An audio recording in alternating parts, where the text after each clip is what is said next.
ඔයාගේ iPhone එක use කරද්දි lag වෙනවද? නැත්නම් freeze වෙලා touch එක වැඩ කරන්නේ නැතුව යනවද? එහෙනම් ඉතින් iPhone එක ගන්න.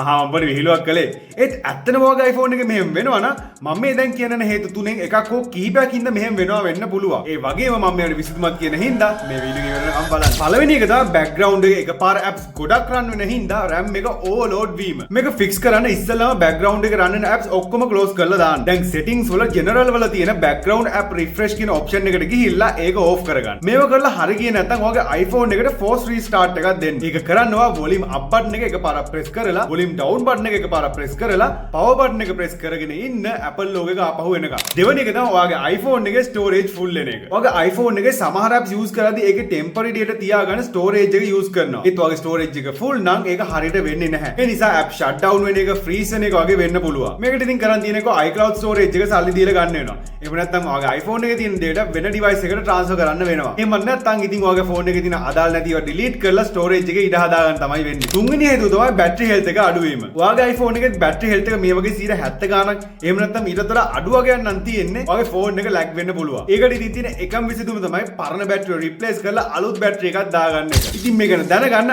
iPhone එක lag වෙනවා කියලා අඬාගෙන ඉන්න වගේ යාළුවෝ අනිවාර්යෙන් mention කරන් යන්න. තාම මේ වගේ videos බලන්න ආස නම් දැම්ම මා follow කරන්න.